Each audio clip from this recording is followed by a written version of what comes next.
Di tengah semua kemewahan itu, datanglah sebuah fakta yang bikin merinding. Bertahun-tahun kemudian, pas Wage coba cari jalan keluar, dia dikasih tahu kalau kontrak itu nggak bisa dibatalin. Kekayaan yang dia nikmatin udah nyatu sama dirinya. Udah jadi bagian dari darah dan dagingnya. Dia terikat selamanya. Halo guys, banyak yang tidak tahu loh tentang ini.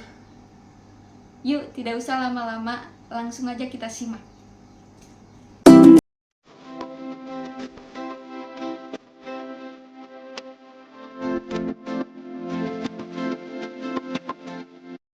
Oke, judul yang bakal kita bedah kali ini, jujur aja, dramatis banget.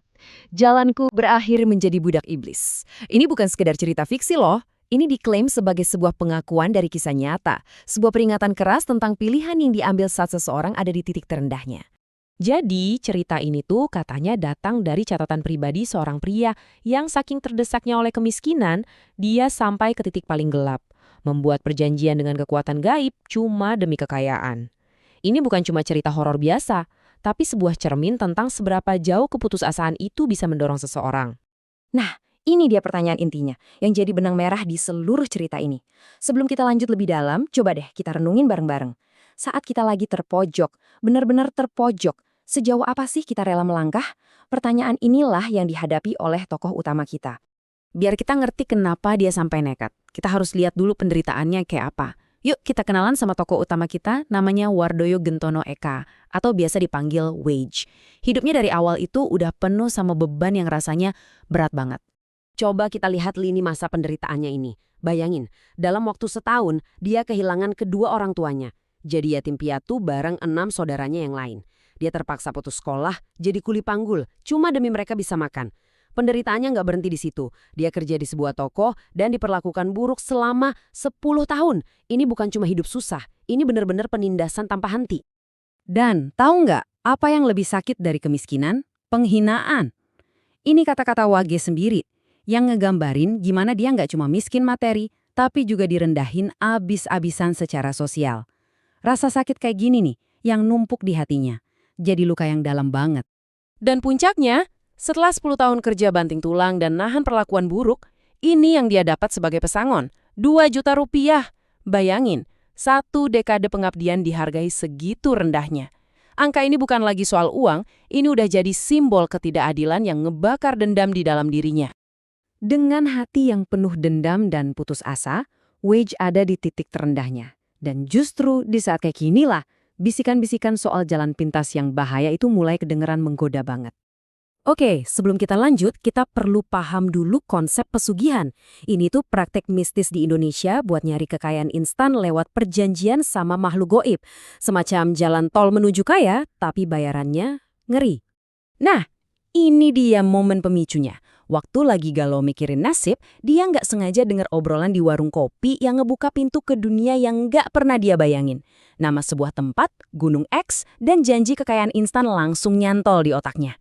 Buat dia yang udah buntu, ini kedengeran kayak jawaban dari langit. Dengan sisa-sisa harapan, ya meskipun harapan yang gelap ya, Wage akhirnya mutusin buat ngambil jalan ini. Ditemanin sahabat setianya, Sabdo, dia mulai perjalanannya ke Gunung X. Sebuah perjalanan yang bakal ngubah takdirnya selamanya. Detailnya tuh spesifik banget loh. Pada malam yang udah ditentuin, di dalam gua yang terpencil, Wage yang waktu itu umurnya 26 tahun, memulai ritualnya. Dipandu sama seorang juru kunci bernama Abah Zainal, dia duduk bersila, siap ngadepin apapun yang bakal muncul dari gelap. Nah, bagian ini nih yang bikin merinding. Ini bukan pertemuan yang gampang. Wage diuji sama serangkaian penampakan yang mengerikan. Dari suara-suara aneh, kuntilanak, sampai ular raksasa yang latap dia seolah mau memangsa. Tapi puncaknya adalah kemunculan sosok putri cantik yang diapit 2 pengawal iblis.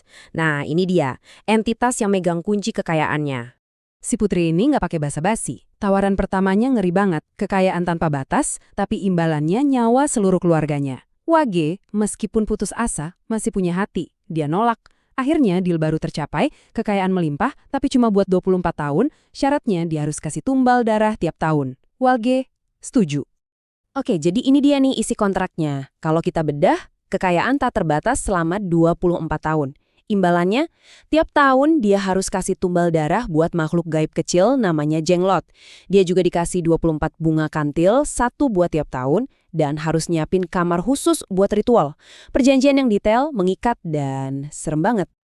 Oke, perjanjian udah dibuat. Ritual udah selesai. Sekarang kita lihat gimana janji itu ditepatin. Pertanyaannya, apa penderitaan Wage beneran berakhir? Apa mimpinya jadi kenyataan? Dan hasilnya? Gak pakai nunggu lama. Janji si putri itu benar-benar bukan omong kosong. Kekayaan yang dijanjikan datang seketika. Lebih cepat dan lebih besar dari yang pernah dia bayangin. Dan cara janjinya ditepatin itu, wah, luar biasa. Setelah ngelakuin ritual pertama buat jenglot, Abah Zainal nyuruh dia buka pintu kamar. Dan di dalamnya, tumpukan uang ngepenuhin ruangan. Semua penderitaan, hinaan, dan kerja kerasnya seakan terbayar lunas dalam sekejap. Tapi, di tengah semua kemewahan itu, datanglah sebuah fakta yang bikin merinding. Bertahun-tahun kemudian, pas Wage coba cari jalan keluar, dia dikasih tahu kalau kontrak itu nggak bisa dibatalin. Kekayaan yang dia nikmatin udah nyatu sama dirinya. Udah jadi bagian dari darah dan dagingnya. Dia terikat selamanya. Nah, di titik inilah ceritanya bergeser. Ini bukan lagi soal gimana cara dapat duit banyak, tapi soal biaya yang harus dibayar buat mempertahankannya. Ini bagian di mana mimpi indahnya berubah jadi mimpi buruk yang gak ada akhirnya. Jalan pintas yang Waji ambil ini ternyata adalah sebuah jebakan yang dirancang dengan sempurna. Langkah pertama, dia dikasih iming-iming kekayaan instan yang langsung lupain semua penderitaan masa lalunya. Terus, datanglah teror. Ketakutan terus-menerus sama ritual tahunan yang menjijikan itu. Abis itu, dia jadi terikat secara spiritual. Udah bukan jadi tuan atas dirinya sendiri.